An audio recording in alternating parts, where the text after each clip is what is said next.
ada nuansa, bahkan testimoni bahwa dalam penegakan hukum masih saja ada yang tebang pilih.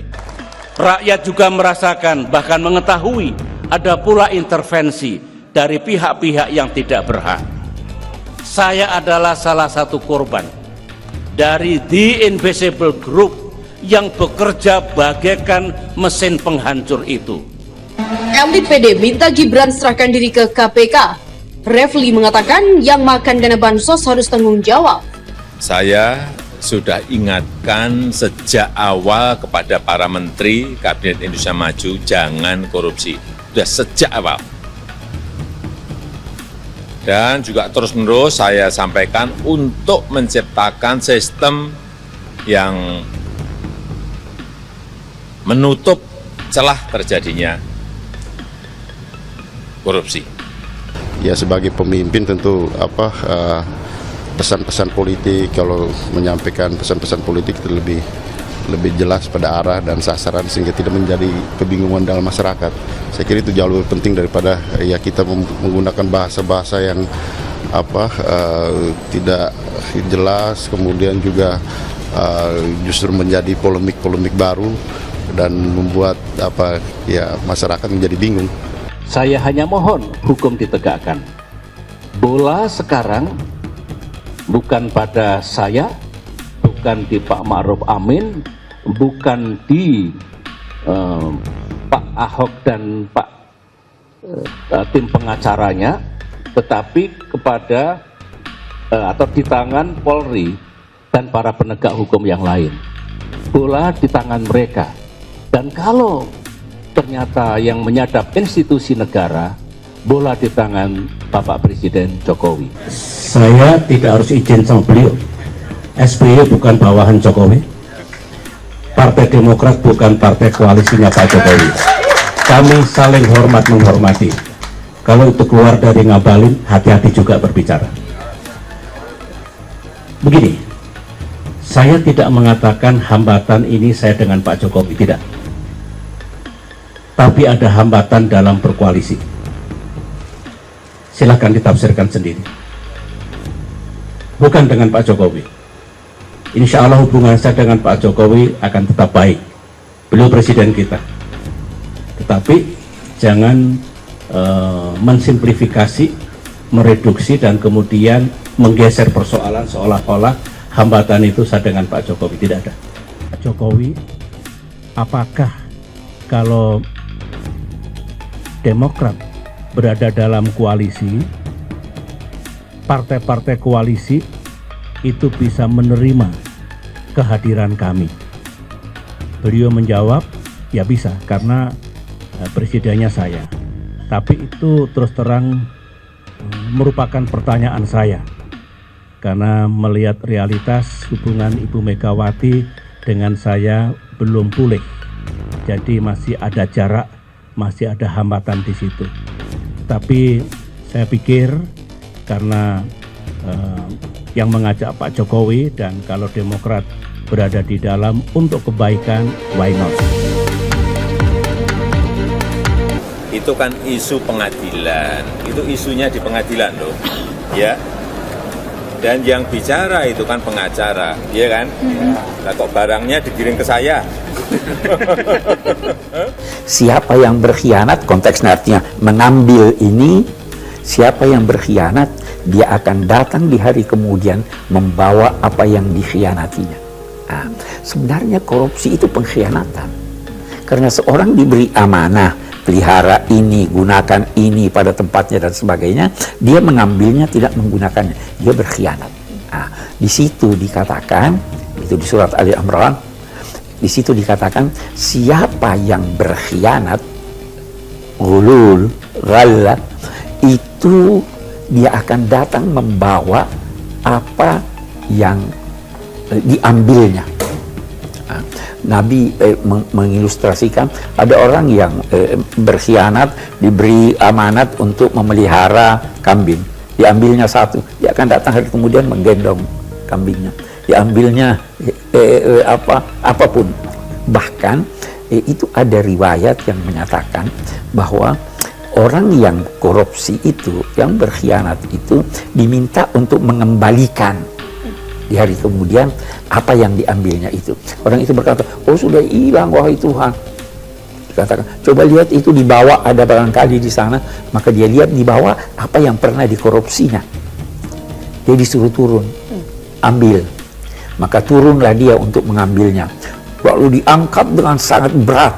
Sampai di puncak, dia itu udah mau sampai di daratan, dia jatuh. Barangnya jatuh. Begitu seterusnya. Jadi itu penyiksaan yang digambarkan. Penyiksaan, ya. Penyiksaan sekaligus pelecehan terhadap. Jadi ini koruptor sebenarnya harus dilecehkan.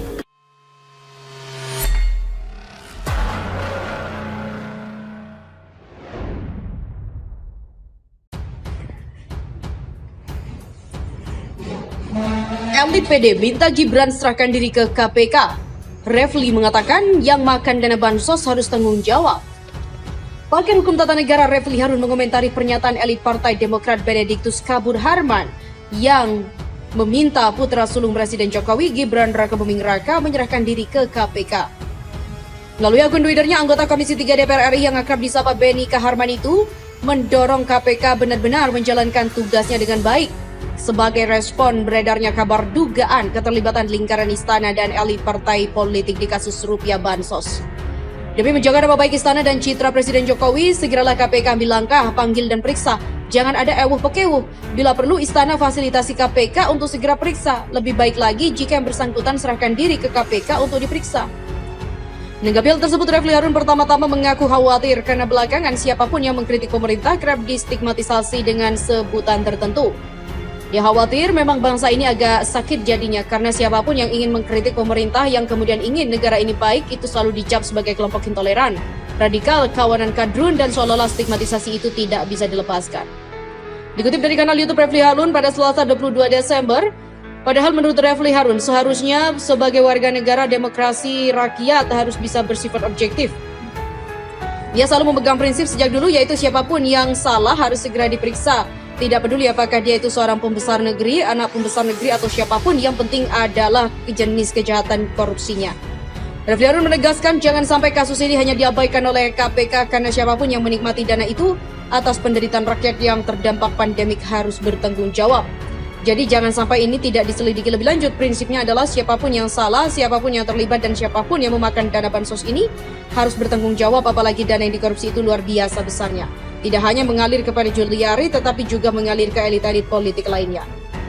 Refli Harun juga meminta KPK agar tetap kuat untuk memberantas akar-akar dalam kasus tindak pidana korupsi, karena menurutnya salah satu akar korupsi adalah korupsi politik. Salah satu akar dalam korupsi itu adalah korupsi politik yang biasanya melibatkan kekuatan dan kekuasaan yang saat ini sedang berkuasa. Tapi dalam konteks ini, pihaknya harus mendorong KPK untuk sedikit berani melakukan dan mengupayakan siapapun yang terlibat, termasuk misalnya jika itu adalah putra presiden sekalipun. Jika itu pejabat tinggi sekalipun dan siapa yang terlibat. Dan sebelumnya Beni Kaharman juga menyarankan sebaiknya Jokowi merespon kabar adanya keterlibatan orang dekat dan orang di sekitar istana, termasuk partai politik yang diduga terlibat kasus korupsi bansos. Beni Kaharman juga menyayangkan adanya upaya untuk mengucilkan pihak-pihak yang mendorong aliran kasus dana bansos hingga tuntas oleh KPK. Dia mengatakan, bayangkan dungunya negara ini, kelompok yang mendesak KPK usut tuntas kasus korupsi bansos yang mengalir jauh sampai ke pilkada untuk sukseskan paslon partai tertentu dibilang kelompok intoleran, dibilang sahabat kaum kadrun, dibilang tidak Pancasilais, macam-macam saja, rakyat monitor. Begitulah ucapnya.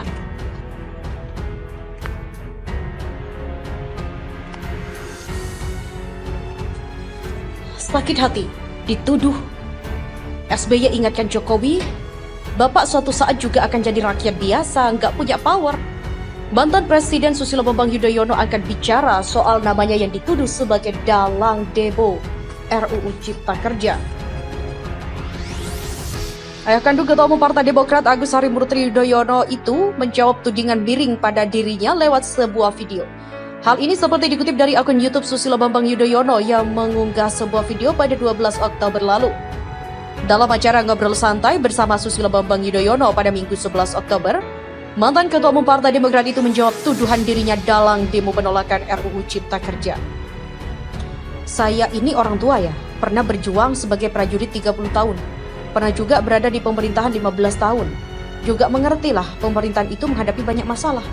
Dan masalah itu harus dipecahkan. Saya juga dulu begitu, mengalami hal begitu. Jadi kalau tiba-tiba kemarin saya dituduh seperti itu, enggak baik. Enggak baik kalau negeri kita ini makin subur fitnah, hoax, tuduhan-tuduhan tidak berdasar.